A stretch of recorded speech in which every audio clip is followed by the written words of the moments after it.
ఎక్కడికి వచ్చారు మీరు ఈరోజు? జగన్ గారు వస్తున్నారని క్రోసూరు వచ్చామన్నా. క్రోసూరు ఏ ఊరి నుంచి వచ్చారు? గణసే అన్న. ఎందుకని ఇప్పుడు ఎండలో రాబోతే జగన్ వస్తే?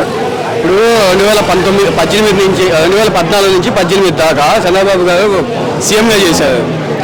ఆయన సీఎంగా చేసినప్పుడు బాబు వస్తేనే జాబ్ వస్తుంది అన్నారు. లేకపోతే జాబ్ లేకపోతే నిరుద్యోగ వృత్తి కింద 3,000 ఇస్తామని చెప్పారు.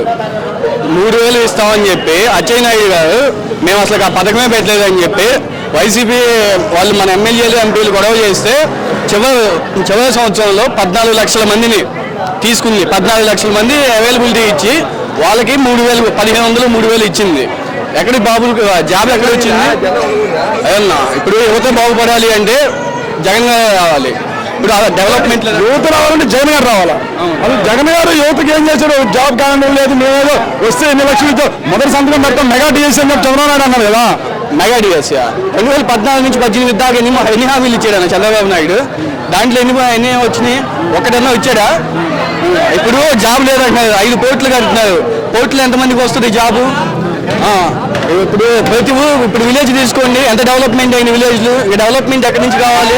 డెవలప్మెంట్ ఉంది, సంక్షేమం ఉంది జగనన్న పాలనలో. ఇంకేం తక్కువైంది మనకి? విలేజ్ డెవలప్ అయినారు కదా. ఇప్పుడు మీరు గతంలో చూసినట్లయితే ఒక ఎంఆర్ఓ ఆఫీస్ దగ్గరికి వెళ్ళి పని చేయించుకోలేదు. ఇవాళ మీ ఊర్లో మీ ఇంటి దగ్గర సచివాలయం కదా, ఎలా? సచివాలయం దగ్గర ఇప్పటికీ మా ఊళ్ళో ఒకటి అచ్చంపేట వెళ్ళి మండల ఆఫీస్కి వెళ్ళి హెడ్ క్వార్టర్స్కి వెళ్ళి పని చేయించుకునే ఎవరు లేడు. సచివాలయంకి వెళ్తున్నాడు, పని చేయించుకుంటున్నాడు, వస్తున్నాడు. మా ఊళ్ళో అంతకుముందు ఒక్క సీసీ రోడ్ లేదు, సీసీ డ్రైన్ లేదు. ఈయన వచ్చిన దగ్గర శంకరరావు గారు 3.5 కోట్లతో మా ఊరికి విలేజ్కి సీసీ డ్రైన్లు, సీసీ రోడ్లు, కల్వర్టర్లు, వాటర్ ప్లాంట్ మొత్తం కట్టారు. గెలుస్తారు మా జగన్ గారు గెలుస్తారు, శంకరరావు గారు గెలుస్తారు. సీఎం మళ్ళీ జగన్ అన్నే, ఎమ్మెల్యే శంకరన్న.